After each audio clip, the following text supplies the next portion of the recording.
what's the point of sacrificing time with family, time with friends, time with your kids, to just be a slave to your business? You hear everyone talk about, I started a business to create financial freedom and flexibility to choose where I spend my time. Well, that's going to be so unachievable if you just stay stuck trying to do it all on your own.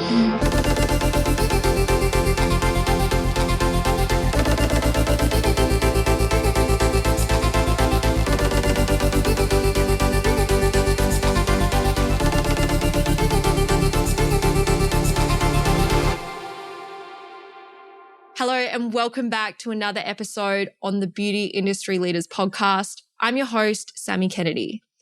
Today's episode is for every woman in business who's drowning in admin, client work, and social media and wondering why they feel stuck. If you've ever said, it's just easier, I'll do it myself, this episode is going to change your life.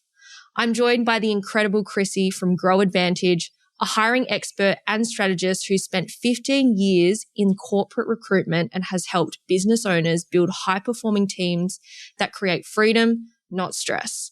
Chrissy knows firsthand what it's like to juggle business, motherhood, and life, and why hiring a team isn't just about getting help, but about making more money and building a business that actually works for you. Today, we're talking about why women need to stop doing it all and start doing what they love, and how hiring the right VA can literally transform your business. If you're tired of feeling overwhelmed and want to know exactly when, who, and how to hire, this episode is for you. So let's dive in. Welcome to the show, Chrissy. How are you feeling? Oh, hi, Sammy. Oh, my goodness. Goosebumps with the intro. I'm like, oof, you just summarized it all so nicely. So thank you for that. I'm so excited to be here. It's been a while since we've last had a chat. If you guys have ever heard any podcast episodes prior to me launching Beauty Industry Leaders, fun fact, I had my first interview when I was on Chrissy's podcast. So it's really exciting to bring her onto the show. She has been someone who has supported me in my entire journey, but I really wanted to bring her onto the show and get her to share her knowledge and value and wisdom with you because I trust her. Like, there's so many hiring people out there online telling you, do it this way, do it that way. But Chrissy's experience is just unmatched. And so much to the point that I did her hiring course probably about 2 years before I even hired anyone. And it literally changed my life. Like, having that knowledge there and that insight and that guidance, as soon as I was ready to hit go, the hiring process was a breeze. So I'm really excited for what value you're going to be able to share on this. Oh, thank you so much. And that makes me so happy that you're able to utilize the hiring process. And I know you did some hiring recently in your family business. So it's always so incredible for me that I can use my skills to help others, because I do that all the time in business. Like, I don't want to create process and systems and things I'm not an expert in. So I'm so glad that I can create a hiring system for you that you can use over and over again. And that it's lasting 2 years into business. So that's fantastic. Oh, 100%. I don't even know what I would have done if I didn't have a hiring strategy. Like, I did a podcast episode speaking about the hiring cycle that you taught me a couple of years ago, and like how that's then come into the business and what things I've learned throughout doing it. And it's just like, if I didn't even have a process for that, I don't know what I'd do. Just probably put a job application out and then like get someone in, hope for the best. Like, I just would have never known what I didn't know. So you spend a ton of time on Google and it would be disjointed, which is essentially what happens all the time, right? Because the thing with a hiring process is it's long, it's disjointed, it's not linear. So, you search this bit and then you're like, oh crap, I've got to, prepare for an interview. And it's not one, like so many processes you sit down and you can bash it out and do it in a 2-hour block. This is not that. This process goes over weeks and it's layered and it takes lots and lots of practice. So I have had lots of practice and that's why I was able to put pen to paper on it. Oh, 100%.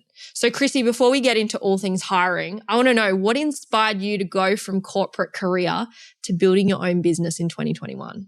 Yeah, so I'm impulsive. I would say I'm impulsive. I think that's fair. Well, so prior to starting my business, as you said, 15 years in corporate recruitment, operations, and all things people strategy, right? So going into some of the biggest businesses in Australia, working in their internal recruitment teams, but also improving their recruitment processes or implementing recruitment technology. Anything to do with recruitment, I have done it, but more at a strategic level. Also, lots of hands-on hiring, lots of interviewing, but lots of sorting processes out. I guess to more directly answer your question, when I was winding up to go on mat leave with my second child, so I've got a son who's 6 and a daughter who's 3.5 now. And with my daughter, when I was in lockdown, we had a big Sydney lockdown. I'm based on the East Coast. And that job, when I was pregnant, was burning me out.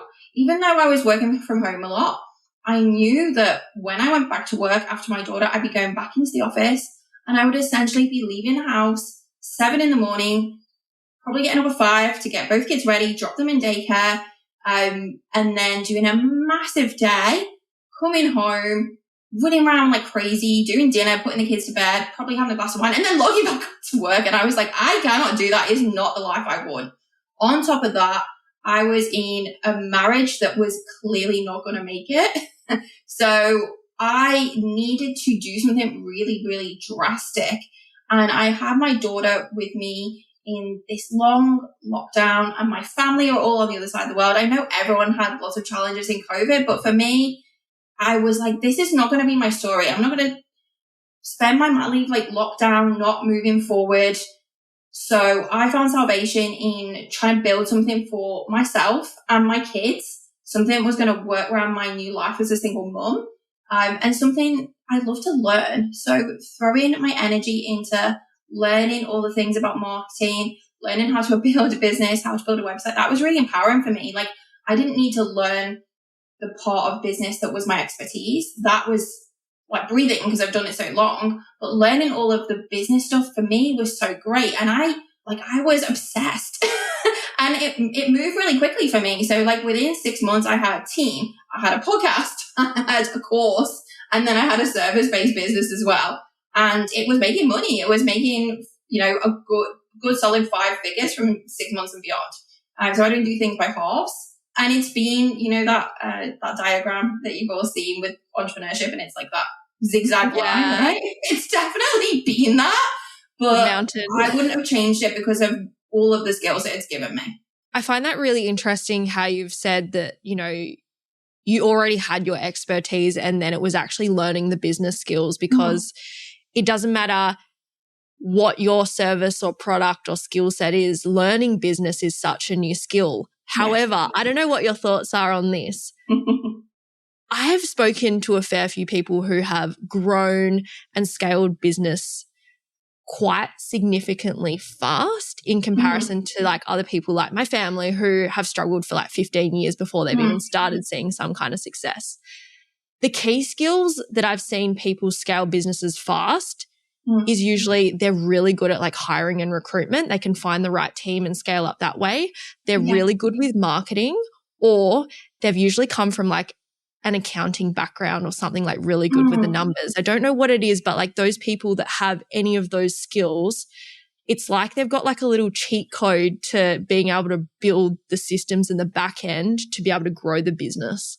Yeah, I was never doing it on my own. Like, it was not even a thought that entered my head. Like, everyone I spoke to was like, I don't want a team. I just want to work for myself. And I'm like, are you crazy? I am not sitting and fiddling around with margins on Canva for any longer than I have to. I am not scheduling social media. I'm not like reconciling invoices. Like, I'm just not going to do it. So I think within 4 months, I'd hired an onshore VA. Because I usually hire like a higher skill to start with, right? So I wanted her to come in and sort all the processes out and make it really clean. Then I had her for a few months. Then I had an offshore VA. And then the business at the time, the first iteration of my business was done for you hiring solutions. So I literally hired a recruiter in the July. So I launched the business in the January and I'd hired the recruiter in the July. And I was like, right, I'm going to be off making courses now. I'm done. I'm done serving clients. I do the front end strategy. She would go with it. So I kind of worked my way out of my business from like month 8, I think. And then I was doing a lot more like content creation, creating courses, the podcast. And then I got really bored. I was like, I want back in. So yeah, it's crazy. The hiring advantage was the first iteration of the business. And I think it was a business that I thought I should set up. I knew it would be in demand. I knew people would want the service, but I didn't necessarily love it. Whereas I absolutely love the new iteration Grow Advantage. It's a really interesting perspective you have that I didn't want to do that. Like, I'm going to delegate and get the team straight away. And obviously having that background in HR and seeing how companies are structured and how teams work together, it obviously becomes second nature for you to go, why would I struggle on my own for longer than I have to? Why would I try to do a job I'm not going to be any good at?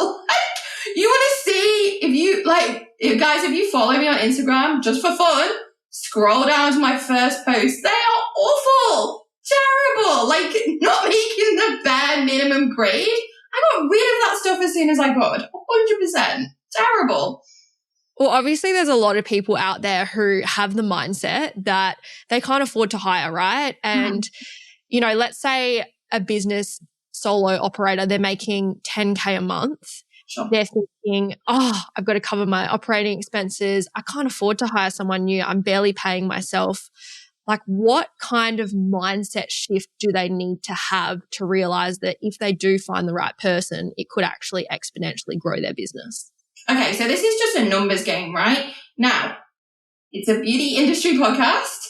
So I'm guessing, Sammy, correct me if I'm wrong, if you're that person, so let's say you're Pam and you're an eyelash expert and what do they charge? How much do they charge an hour? Roughly. Let's go for skin. I want to go for a skin therapist instead because they got a bit more retail to them. Yeah. I would say you've got your skin therapist. They might be anywhere from, depending what level they are, like 30 to 45, 50 an hour. Yeah. No, I mean, sorry, I'll rephrase the question. So how much would they charge their client for an hour session? So you'd be looking at anywhere from $120 to $500, depending on the type of service. Okay, perfect. So you can charge between $150 and $500 an hour. Now, I'm guessing there's obviously outlier for that. You've obviously got your facility that you're doing your work from, whether that be home or whether that be a studio. You've got your tools, you've got your cosmetics, etc. But let's say you're making like $150, and let's say you're making 2/3 profit. So you're making $100 an hour, right? So let's say for every hour you make $100 profit. Now, how long, even if you're really good at it, would it take you to create a month's worth of social media tiles and schedule them? So I'm guessing it's going to take you more than an hour, right? Now, my VA, I've just given her a pay rise, but she was on $12 an hour. And she is a freaking machine that is a pro and degree qualified in marketing and graphic design. And she can design all of my content in about 2 hours. This is $24. And she's done all of my social media. Now, I'm guessing if you're that successful in beauty that you can charge $150 plus an hour, you've probably not got a degree in marketing or graphic design. So it's literally numbers. It's like you pay $24, you get all your social media done, and you can take on 2 1-hour facials and make at least $200 profit minus your $24 that you paid to VA. It's just numbers. So an offshore Filipino VA is typically people's first hire, or the hire that Sammy and I have definitely been told to hire in business, right? But the problem is there is this mentality of, I'll just do it myself, because people don't want to hire and they don't want to go to that effort. They're just failing to see the end result, which is those exact numbers that I explained. 100% agree. My VA was the first investment I made, funnily enough, before I even started coaching. I was transitioning out of beauty, got diagnosed with scoliosis, and like everything kind of came crumbling down. And that was when I was like, all right, I'm going to get my VA to go and do my organic engagement strategy. So she would go out, find my ideal client, follow them, like a few of their posts, leave a comment. And she's been doing that for me for almost 3 years now. I've grown from having like 200 followers to now having 4,400 followers in that time because of that organic engagement. Mm. And could have I spent an hour doing it every single day? Probably not. Like in the beginning stages when you have no clients and you're building, like, yeah, you've got nothing else to do, but it's not a good use of your time. And so with what Chrissy's saying with the whole VA situation and social media, some people hate social media. Some people think it's such a waste of time and like, oh, I just need the clients, but I don't want to do the thing to get the clients. And it's like, to those people, I would be saying learn marketing, have a strategy, and then teach your VA or show them what you want, because the other side of it is you might hire someone, but you don't know if they're doing a good job or not because you're not sure how your own system or your own strategy works. And so I don't know what you have to say about that, Chrissy. Yeah, no, I think that's valid. I think, look, my first hire with VAs is also like exactly what you said. I don't like anything creative. So beauty is not a path for me, but I'm not into anything creative. I'm very like strategic. I'm very wordy. So exactly what I said, like in my, business, I need to create a lot of like PDFs. I need to create a lot of presentations. I need to create a lot of Canva tiles. Like if you look at my Instagram feed, it's a lot more wordy. That is fiddling about with Canva, and I am not good at it. Like, and I don't enjoy it. Like, I'm more than happy to follow the strategy of creating the content in terms of the words, in terms of my knowledge, but bringing it to life and scheduling it, it's just not my jam. I just don't want to do it. I get like stressed thinking about the fact that I might have to do it again at some point. But yeah, exactly, Sammy. I sure as heck went to an amazing social media manager and got the strategy before I did that. And I actually outsourced to a social media manager first to make sure that I could do that. So to make sure that I could work in with someone else and it still felt authentic to me. So it's where do you invest, right? Like, some people are fantastic at marketing. It comes really naturally to them. So they're going to maybe go, yes, but they're going to maybe go more quickly into the admin support, right? Or like the engagement support. Me, it's like graphics, creativity, following trends, like couldn't care less, not interested. And I don't have massive followers on Instagram. LinkedIn's more my world, but I still definitely get people who come through that pathway because they validate my expertise on Instagram. So it's not that I'm getting massive engagement on Instagram, but I often will get clients that come to me through the DMs in Instagram. It's really interesting.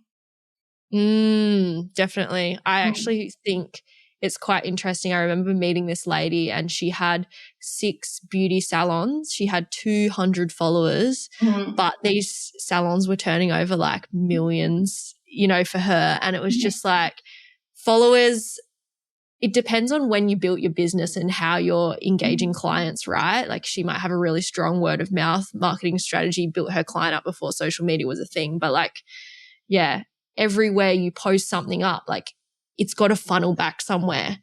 And if you don't have a funnel, whether it's going from LinkedIn to Instagram or, sometimes the VA can be the person that picks up on that funnel, which leads me into my next thing about like booking systems. Yeah. I have a couple clients that I've had engage VAs to help manage their DMs, because sometimes you're so busy, you're seeing clients, you're doing all the things, and someone's messaged you asking a question, can I change my appointment, or how do I book in with you?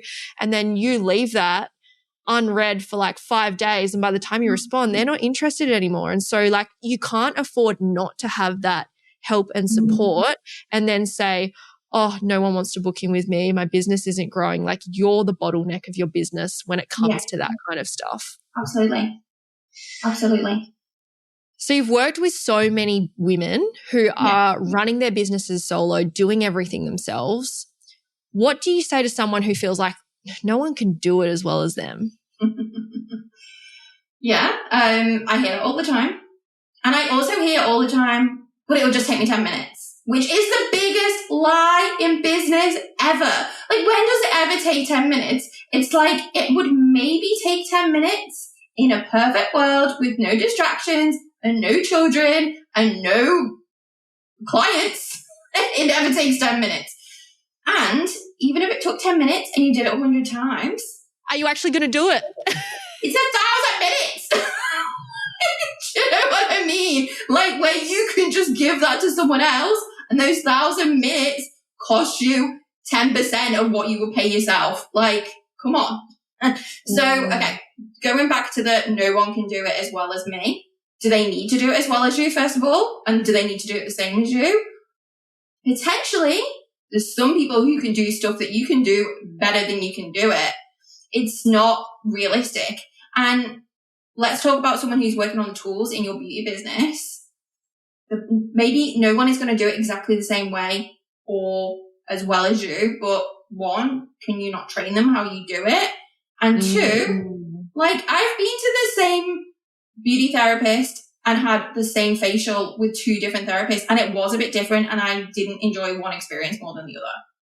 Like, it was just different. And that's fine. You know, and it's letting go of that control, because guaranteed, if you think of any billionaire, you think of any successful entrepreneur, even though they may be known as like a name, like a Mel Robbins. I don't know if there's like Mel Robbins and Tony Robbins and all the Robbins. There are. I was looking up. Are they related? I don't think they are. Oh, I was like, are they married? I don't think they are. Well, you think of anyone who's got an empire. It's an empire. It's them. It's their personal brand, right? But they've got like a ton of people supporting that. Like, you think Mel Robbins is producing a podcast?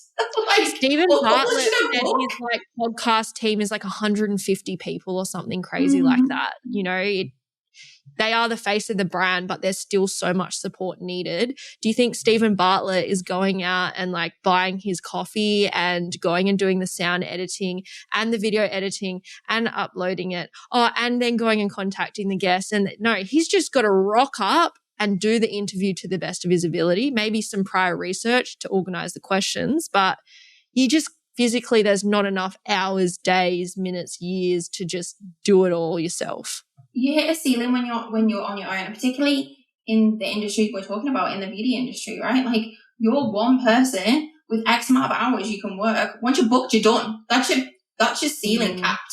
You're not making any more money. Like, how's that even going to work? All you can do is layer on more hours. So in your experience, what's the biggest difference between a business owner who stays stuck at 6 figures and then one who just scales to multi 6 or 7 figures? They scale. Like, you just kind of said it, right? They scale. Like, you know what I love about your industry as well is that it's so scalable. Like, it's scalable, but there is a challenge. So the reason it's scalable, my favorite type of business owner to work with is businesses that are in demand. So service-based businesses that deliver something that people want are in demand. So there is no stopping you from booking out if your service that you're offering is in demand. Like, I know it's not beauty, but hairdressers, right? Like, in my little town that I live in, there are 7 hairdressers. Like, nobody's looking at another hairdresser and going, I'm not going to put up a hairdresser. The hairdressers are all booked out.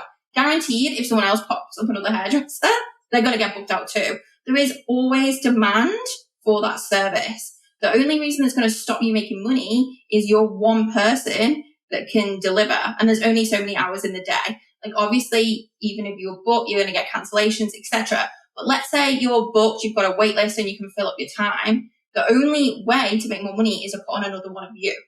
And the other way to do it is you do fill up, you charge a premium, and then some of the other stuff that you have to get done to make your business run is done by someone else. Cheaper, right? Then you're just creating more hours to serve more clients and make more money. Like, that's how it is. So there's kind of 2 models. There's you stay on your own, but you get support to give you more hours to serve more clients, or there's more of you serving more clients. It's quite interesting when you look at the people who are like winning business awards and they've got massive teams. They're not usually on the tools at all. Like, they end up having to get to the point where they step out of the business because they've just got to focus on growing the business. And they're visionary. They're the brand. Like, it's their idea, right? Like, it's aesthetic is going to be their aesthetic. The feel, the way they hire, like, they're going to approve what's walking out the door. You know, they're going to be invested in, even if they're not doing the hands-on training of their new employees, originally it's their idea. So I think it is important to move across away from the idea that you're giving it away, because you don't have to. You just have to implement a system that, you know, is your baby, that you're passing on that torch, right? But, you know, like, I know you talk all the time, Sammy, about your journey and your scoliosis. Like, it's a physically demanding job, you know, that are we setting a path for ourselves? Like, something I always do with my clients is, yes, we're hiring. Yes, we're looking at role design for new individuals, but in conjunction with that, we need to be looking at our role. Like, every hire we bring on to our business should be taking us closer to our dream CEO role, right? Otherwise, what is the point? Like, otherwise, go and work for someone else and get paid good money and then don't deal with any of the stress and just go home. Oh, absolutely. And now that I'm running a large scale business, like my role is CEO, and I'm just like, there is no way I could be manager and employee and kitchen hand and bar this, like just being CEO, going and looking at the business operations, going and looking at the strategy, like what are we doing next? How are we getting like the manager to report to me and we're going back and forth? Like I could just not do it all myself. And you look at my mum and dad, they're both directors. My brother, he'll come in and do the handyman stuff. We have a manager.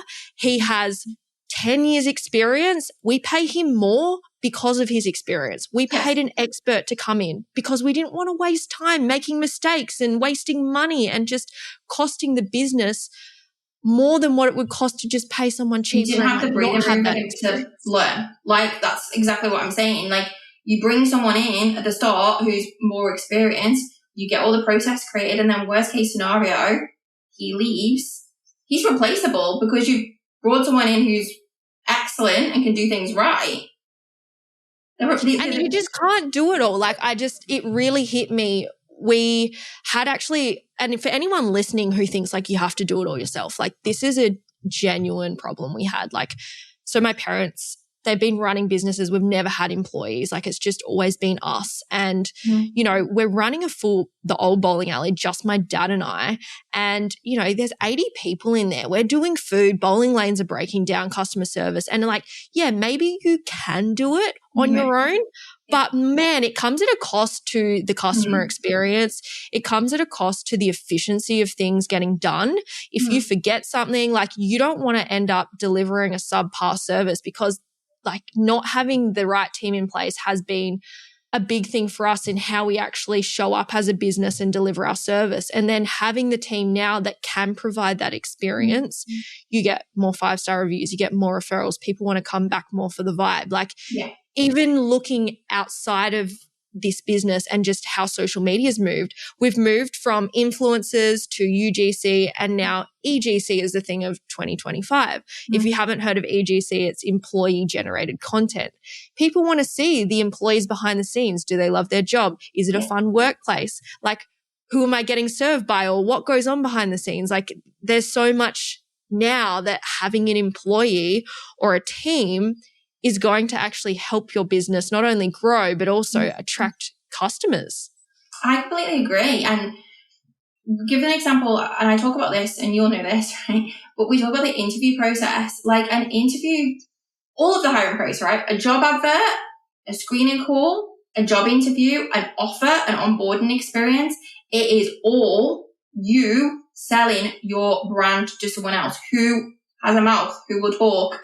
Dinner, when they go for dinner with their friends, it's all an opportunity to showcase your brand. Like, I know people who've gone out and put a job up on Seek, and then they've got clients from it because it's another platform that they've not explored before, where people are hearing about their business and they're like, wow, that's super cool. People go look it up.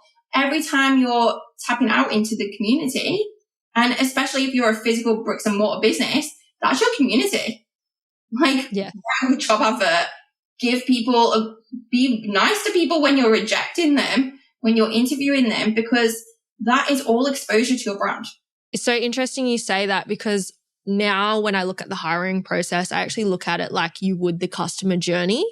If you don't put time, effort, and intention into your hiring process, especially the onboarding when someone is hired and then they're in your business, you can't just hire them, throw them in a room and expect them to sink or swim. Like, if they don't feel supported, they're not going to stay with you for the long term. And so I know you have a lot of insight as to what that onboarding process needs to look like when someone comes in. But what do you think most people get wrong or they miss out when it comes to after getting the hire and then bringing them into the business?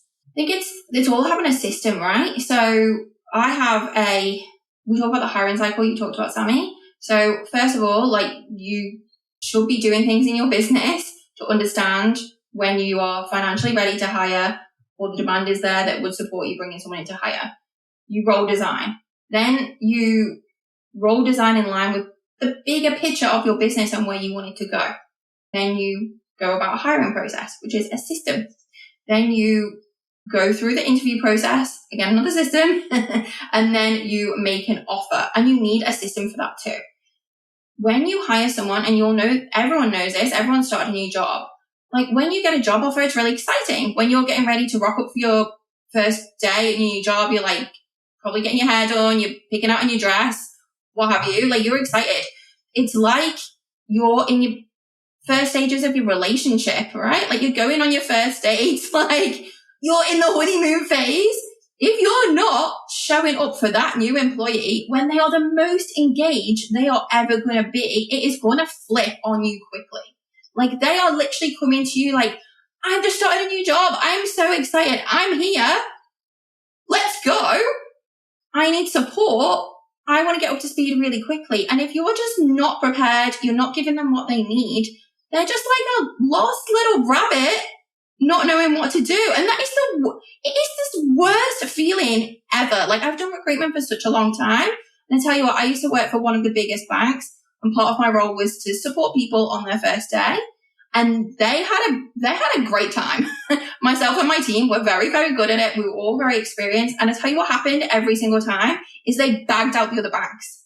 They bagged them out. They were like, I had the worst day when I started with X Bank. It was terrible. So guaranteed, like, it's so much easier to blab on about what went wrong. Like, you get it right. They just stay. They're just happy. You get it wrong, they will tell everyone. And your industry, if you're in a smaller town, if you're anywhere in Western Australia, like, everybody knows everybody. And you're all competing for the same talent. You can't afford them, like, telling their friends who are probably also in your industry that your company is not good to work for. That is a killer for your brand. And plus, you've just spent all this time hiring your person. You don't bring them in. You don't look after them. You don't have a plan. They will leave. And then you will have to do it again. Like, it is a no-brainer that you have to onboard properly. And if we're talking specifically about what good onboarding looks like, it is having a plan. It doesn't all need to be dependent on your time. Like, there will be a certain element of them coming into the business. You need to do some setup before. I'm not going to go into that, but you need to prepare for them to come in, but you need to show up for them on day one, or they need a buddy to show up for them on day one. They need somewhere to go to ask their questions. But other than that, they just need a plan of what they're doing. So they're not stood around, like, not knowing what to do, because it's the worst feeling in the world. So you just need to show up, do the prep work, support them, and then continue to treat them like a human being and check in with them. And, don't jump straight to the dump, right? That probably sounds hilarious in my accent, but they're not doing something right first time. It's not the end of the world. You don't have to fire them. It's just having a series of structured conversations to support them through it. I could keep going. I'll stop.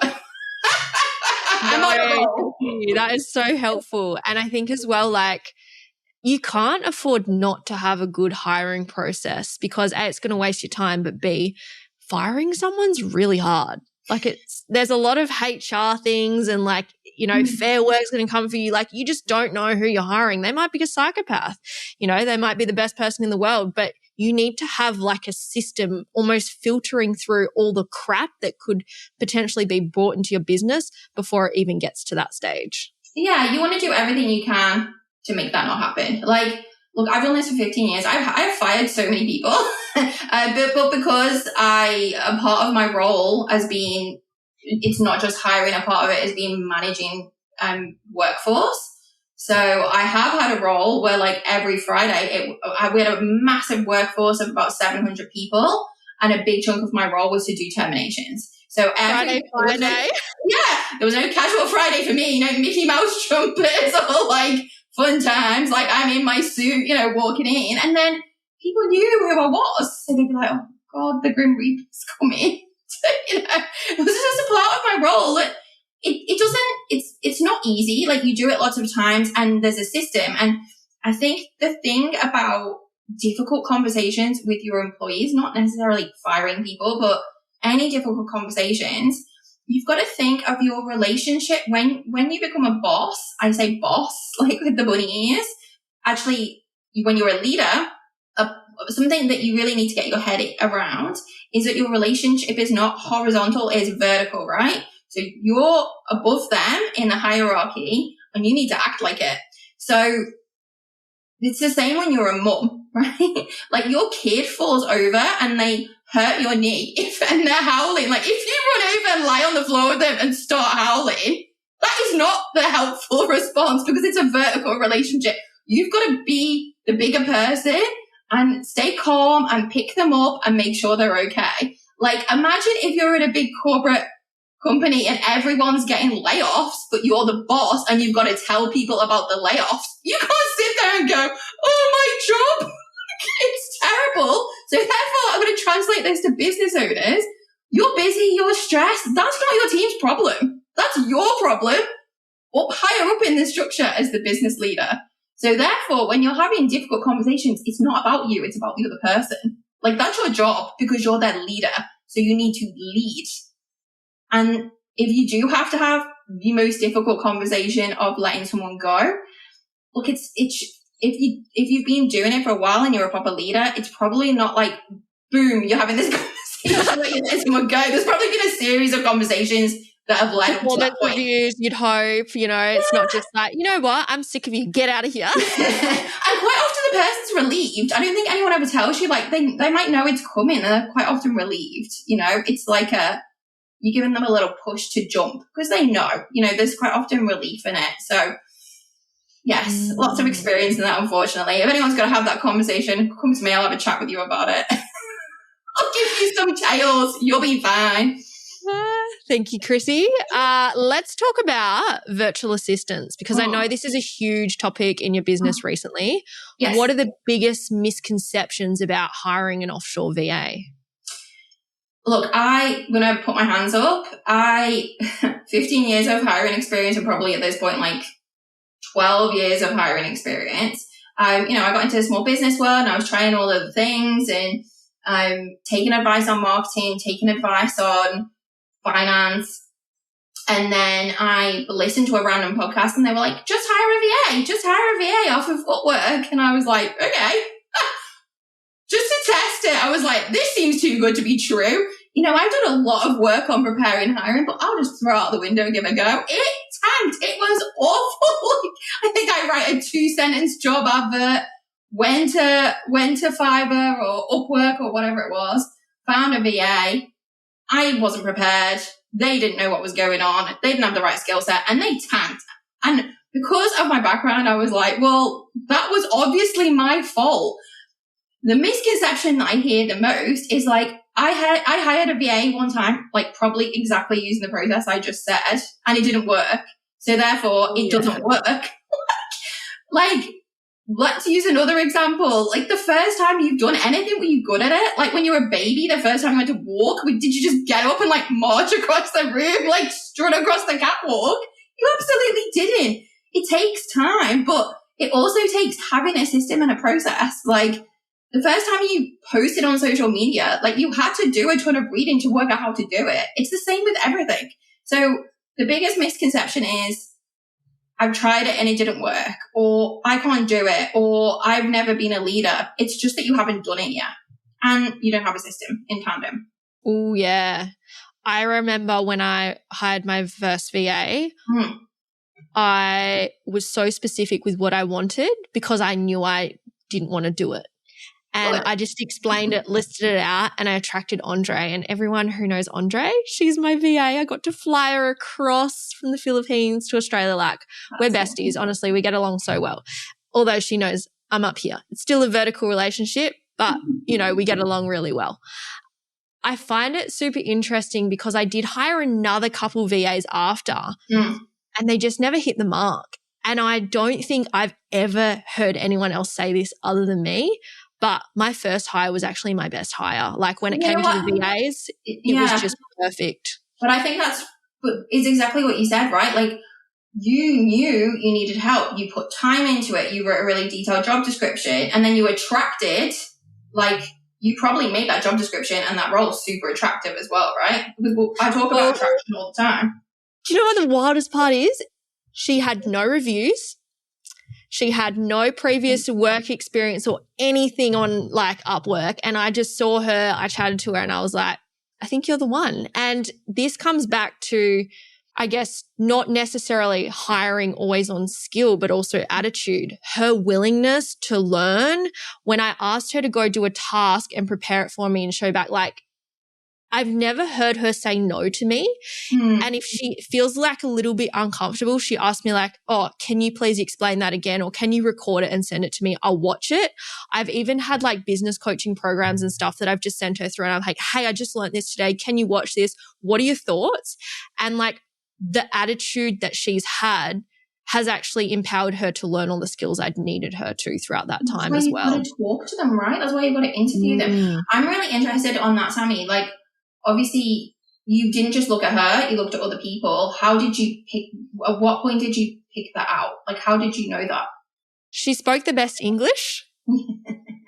That was a big one for me. And to be honest, like I kind of laugh at it now, but it's a serious thing. Like if I can't communicate with you and you don't understand what I'm saying or, you know, you don't know to ask questions, because like I'll sometimes test her. Like I'll give her something complicated and I'll wait for her to ask me, wait, can you explain this or can you send me more things? Just to make sure that they're not always just going, yep, I can do that. No worries, no worries, no worries. Because if they're a people pleaser and they're not asking for that feedback, that's not helpful for you. Neither is it for them.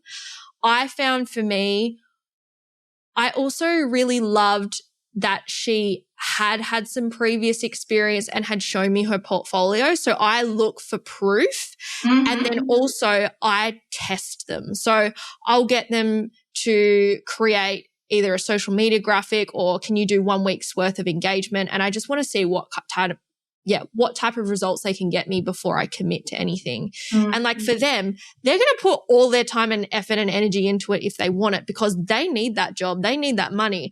For me, I'm getting to see like how committed are they? And I think if I didn't do a video interview and I just purely hired off, I may have not attracted the right type of talent. And with VAs, I think some people just think I'll go on Upwork, I'll put the job description, I'll chat to them through Upwork and then just hire. I think actually having that video interview is critical because you'll be able to see straight away. Oh my gosh, actually, sidetrack. Yeah. I've done both. I've been through an agency and I've been through and done the hiring on Upwork myself. Agency was so cooked. I didn't like it one bit. Like they put 5 VAs on a Zoom chat. They all pitched themselves to me and there's like a little round robin and then I got to choose and they asked questions. It felt weird. It felt like prostitution, like when they rock up at the nightclub and then you see all the girls lined up. I was like, this just feels wrong. Yeah, maybe it's not like an alignment for you. Now, there's a few things that you said that I really want to touch on, which is really interesting. So 100% interview your applicants. Another thing you said that I absolutely agree with is portfolio. Something you said that I'm not agreeing with, probably when you did Andrea's interview would have been appropriate. Now it doesn't really work, so it's shifted, is getting them to do a task.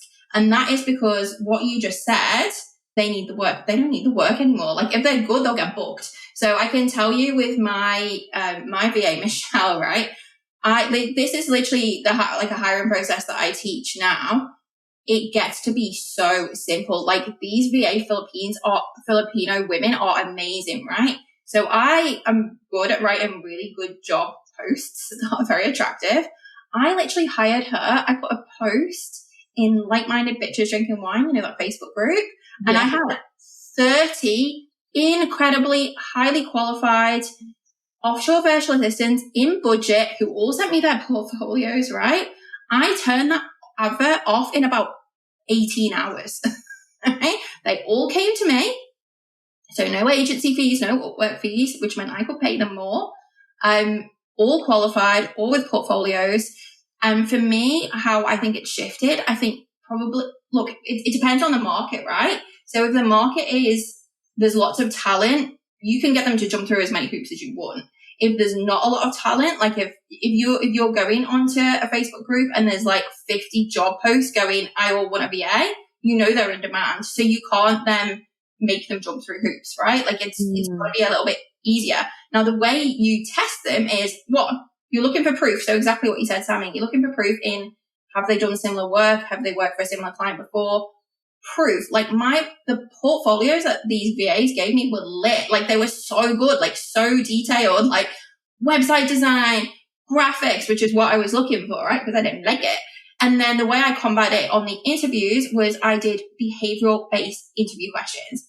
What a behavioral based interview question is, give me a specific scenario where you have done this task before. What was it? What did it look like? What was the result? Right? So that will be, we keep using the social media example, so we'll go with it. But give me an example of when a previous client of yours asked you to create content for them and you didn't fully understand what they wanted. How did you close the gap? How did you get a resolution? How did you ask the questions and what was the result? It's really specific. It's like situation, task, action, result. There's no ambiguity there. Star. Yeah, you know about this. So it's the star method because you can't fake that, right? Like, and they don't know what question you're going to ask. If you ask a really generic question of like, what does it feel like to be organized, or what's your biggest weakness? That is a Googleable answer. It's a freaking ChatGPT answer now, right? It's like, I'm such a perfectionist and I just can't get anything done because I hold myself to such a high standard. Like, bullshit. When you ask a question about something that is specific to the skill set you need and you phrase it like that, they can't fake it. And you can already test it against their portfolio because you've seen the previous work that they've done. And the only other way that I might test them is, let's say you're on the fence about two people. I might ask them if you could contact one of their references, right? Yeah. So, you know, that would be maybe a tiebreaker if you were really stuck. And it was crazy. When I hired my last VA, I couldn't choose. I interviewed 4 of them and I couldn't choose. So I was like, I'm just going to hire 2 of them. And then it works out really well. So there's always cover, which is awesome. And they do slightly different things. So I've got one that's more like an OBM and creative, and then another one that's more like engagement and LinkedIn, which works really, really well. But actually what happened when I hired them is I was in this business group and I was like, hey, has anyone ever struggled to hire a VA? And there's like 100 people in the group and literally 25 women reached out to me and went, oh my God, are you a hiring expert? And have you found VAs? And I was like, yeah, I found like 4 of them. They're all awesome. Here's their portfolios. And I freaking filled my VA's books up. So I can't get any more time with them. But like, this is what I'm saying to you. Good VAs are in demand. So we just have to. Yeah. Someone asked me actually the other day, like, can I be a VA? And I was like, respectfully, no. Like, you know, I've invested so much time and energy and, you know, she helps me out with my business, bowling, and then a couple of my one-on-one clients. And I'm like, I'm not just going to give you everything I've invested in a way and then you just take them and then I have no ability. Like, you know what I mean? Like, it's like an asset to me that I'm just giving away. I was like, too nice. I was like, she just lost a load of clients and I was like, fill up her time. And then I was like, what am I doing? But I think I'm my favorite because I'm good at managing it. So fingers crossed I'll get more hours back. So weird. I've actually spoken to 2 women like probably within the last 3 months that I met through like business networking events, and they've scaled these like multi-6 or 7-figure businesses, and they're both VA agencies and they come from a background in hiring and recruitment. And it's just like, I'm seeing a common theme here. You know, these hiring recruitment experts are like getting out of whatever it is they're currently doing in corporate and then going and starting their own business. They have the systems, the processes in place to just scale that business. And business owners and small business owners, they need that support because they just can't do it all themselves. So I'm really curious to hear more about your new course. I obviously did the hiring playbook back in the day. I feel like an OG. Yeah. But now you've brought out the ultimate offshore VA system, which teaches business owners how to hire and manage a VA properly. Can you give us a sneak peek into the key steps that make a VA relationship successful? Yeah, absolutely. So again, we talk about having a system.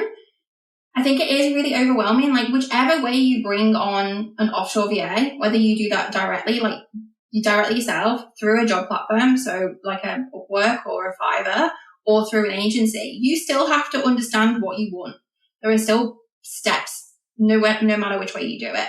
So you need to design the role, and you know this from the playbook, Sammy, but one of the biggest things people do is they do that, like, I need to hire someone now, and I need to hire someone for right this minute in time in my business. And then there's no room for that person to grow. It doesn't wiggle around, and then they let them go, and then they hire another skill set. So the first thing I teach in the Ultimate VA hiring system is that just a basic strategy of role design for the individual, how it fits into your future dream team, and then understanding your role so it can evolve. Because most of all, for hiring anyone, the business owner's got to be happy, otherwise it doesn't work, right?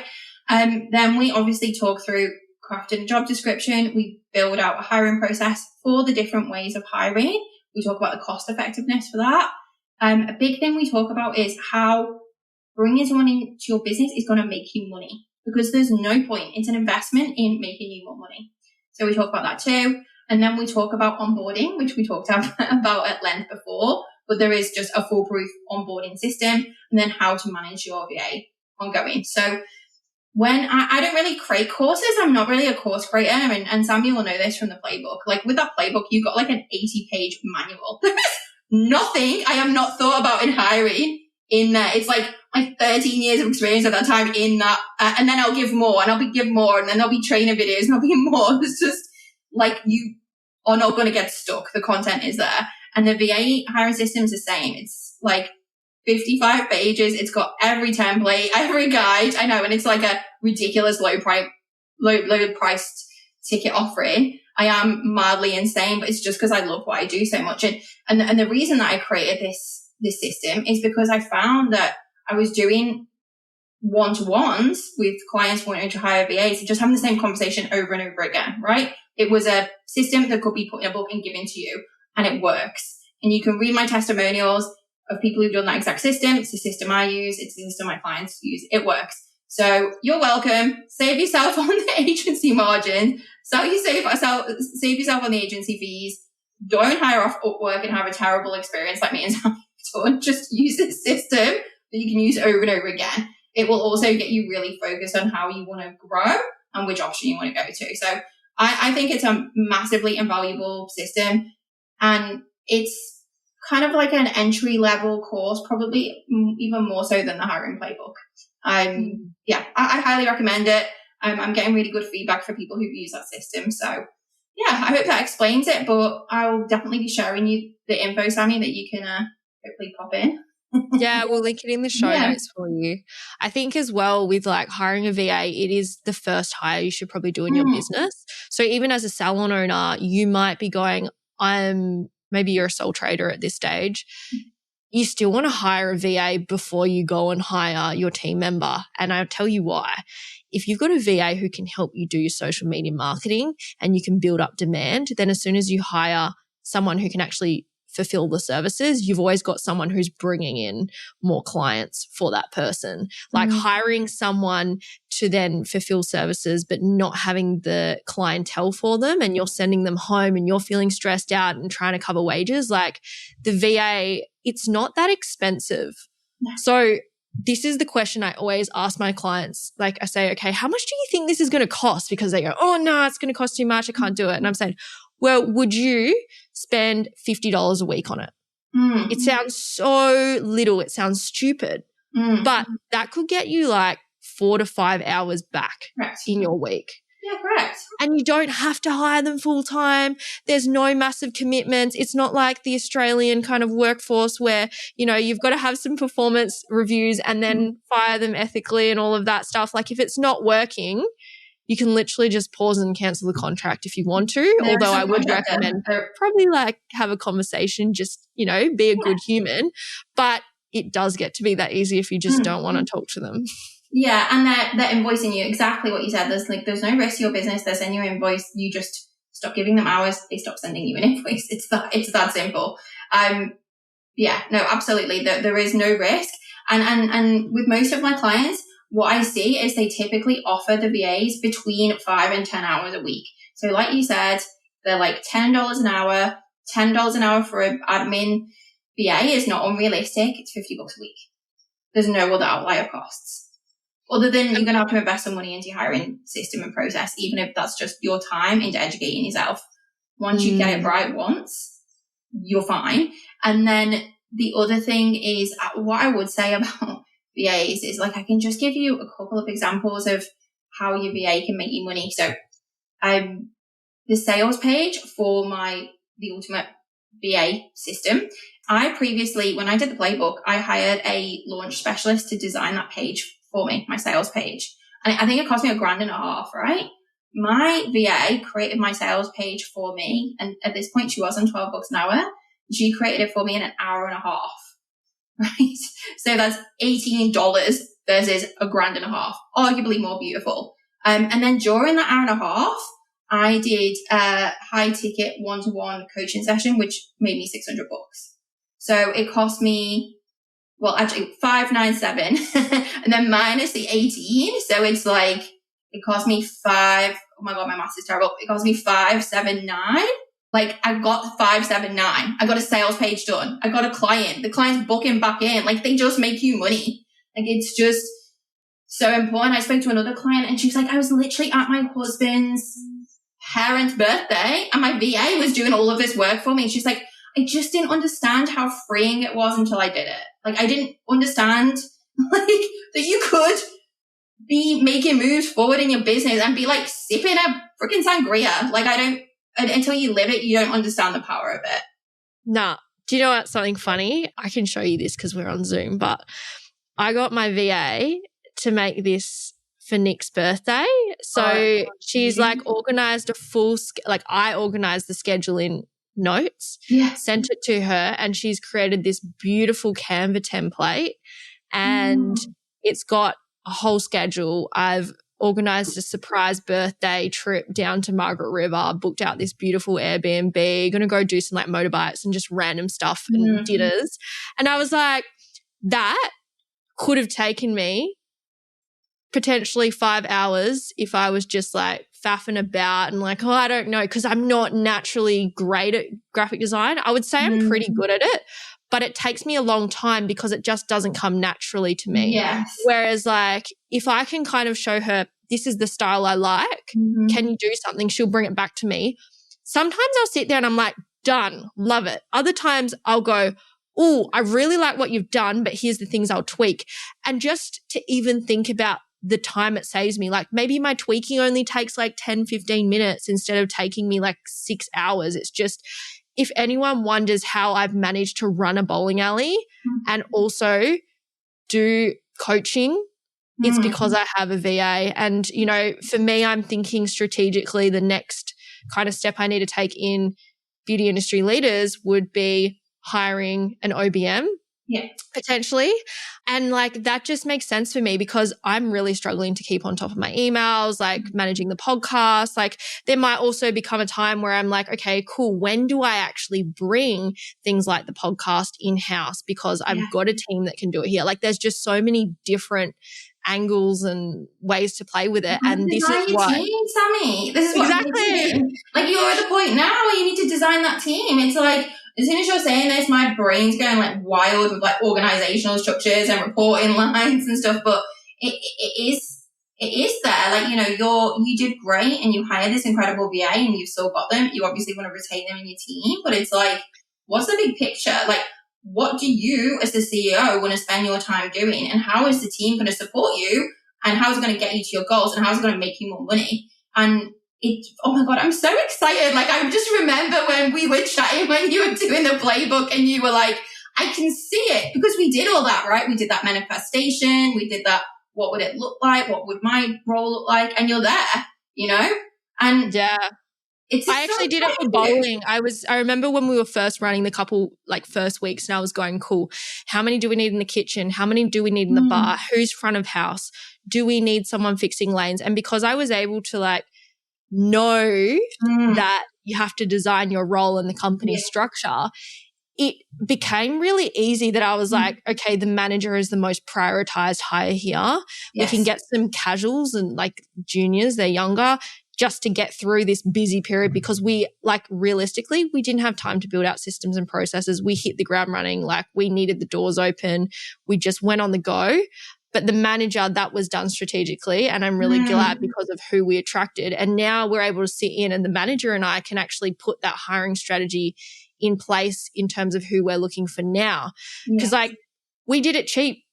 We did what we did to survive. We were in fight or flight. Like it was, you know, but now we've got money behind us. It's not so stressful. We can actually make decisions out of that kind of empowered state. And I think that's your also manager can, because you hired an amazing manager. They can make those decisions, right? Like, do you remember in the playbook, I use that example of like, if you're setting up a 50-seat fine dining restaurant and like you're the chef, like you're the Jamie Oliver, and then you've got to make your first hire. Who's it going to be? And it's exactly what you've done. You're going to hire a manager. Like you're going to hire a restaurant manager because you're Jamie Oliver and you don't want to run a business. You just want to design amazing recipes, and probably like you really care about the plates and the way your kitchen's laid out, right? You're not necessarily bothered about like hiring waiters and the business element and the cash flow. So that's exactly what you did. It's about making strategic hires so that you can then make the next roles the biggest setup, right? Like it's perfect. I love that. I love this example. You know what? One of the funniest things about like the whole hiring process has been is like convincing my parents to not send employees home just because it's quiet. I'm like, no, this is your turn to go home because you've worked and you haven't had a day off in like the last 15 years. Like, take some time. And I think they're kind of like holding on to that. And with me, it's also starting to think about, okay, who do we need to run bowling so that if mum and dad retire, Sammy's living away, Mike's doing like mindset, this business can still run and be a wealth creating asset for our family. And I think that was kind of the game changer for me of like where I really had to step up into that CEO role. Like even looking now at running an online business, it kind of gets to the point of, okay, where do I want this to go? And like to be completely transparent, the last probably like 3 months, I've really been thinking about life because obviously I'm 22 and I'm such a high achiever. Like I want to be doing this and I have a lot of imposter syndrome and then overcoming that and then like where do I want to be, and just having these conversations with Nick and going like, where do we want to be? And even just I met this like beautiful woman the other day. She's actually coming onto my podcast very soon. Her name's Michelle. She has like a $7 million net worth and she's built that through her business, then used the business money to invest in assets. And like that's kind of always been my mindset of like building assets from the business income and then just thinking, okay, well, what do I need to do to scale to $1 million? And I was like, if I could make 250K in 2.5 years by 22, like where would I be by 30? And then kind of thinking like, who do I need by my side? And there's definitely been times where I've identified my own gaps. I'm not a super organized person. Like I have ADHD and I think that's like what drives all my creativity and the strategy and the ideas. But when it actually comes to the systems and processes, that's where Nick complements me. And it's so funny because we always like joked about like, oh, what if you worked in the business? And he's like literally everything I'm not. And I never really thought about like that kind of being a reality. You kind of just say it for fun, but now it's actually something that could genuinely happen. And so now I'm going, okay, like what experts do I need? I'm happy to pay that amount if I know that that's going to bring back the revenue tenfold. And like I'm a lot less scared. Whereas in the early stages when, you know, you've barely got any money, you're just trying to do what you can to survive. Like your mindset is so different. And I think that's kind of a reflection on the evolution of who you become as a business owner. Like you have to go through those uncomfortable experiences. You're going to have all the doubts and stuff, but you just got to bite the bullet and do it. But my mindset is so, I just don't do stuff I don't want to do. Like, I will hire someone. I will like pay myself less money to go through the pain of doing stuff I don't want to do. Like, which sounds crazy, but it does work. It's really hard at first because you're taking this whopping financial hit to pay someone else, but then it comes back pretty quick. Like, it's just a few months. Like, when you hire someone, there is an outlay of costs, but then you get it back quickly.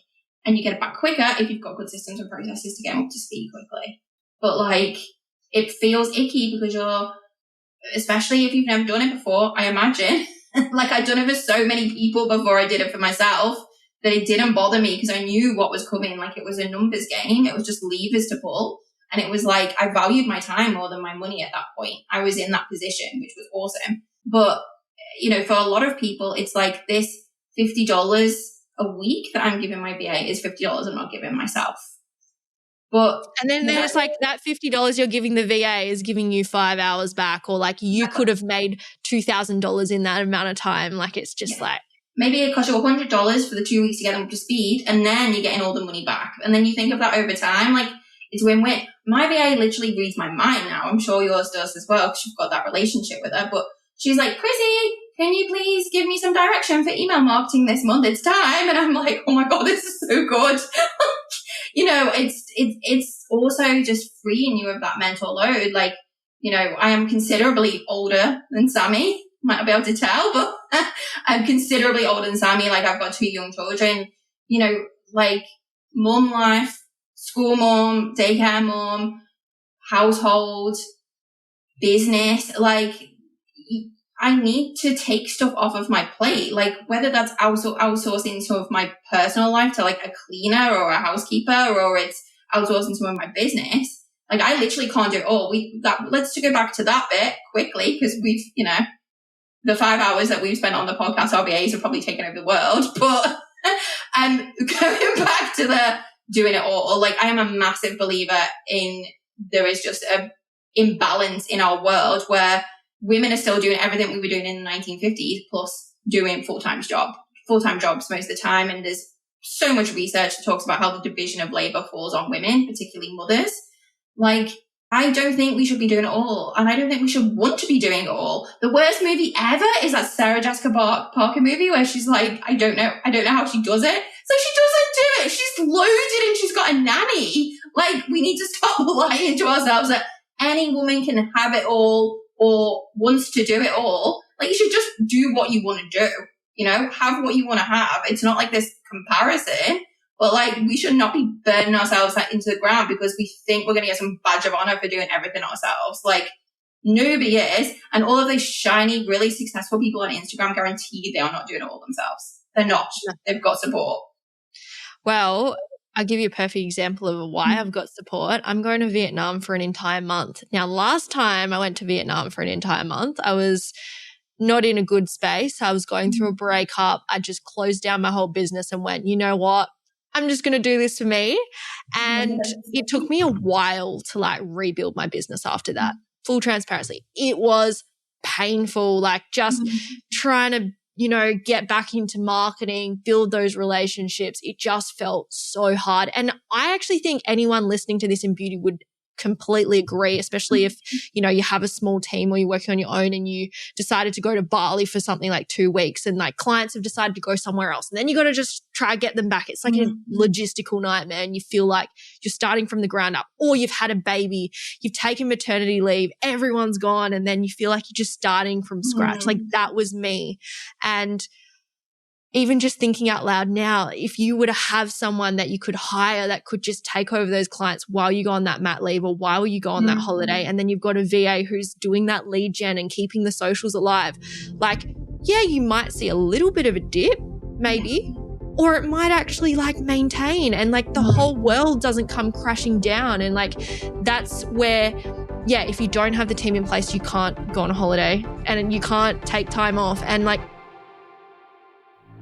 Audience exclusive.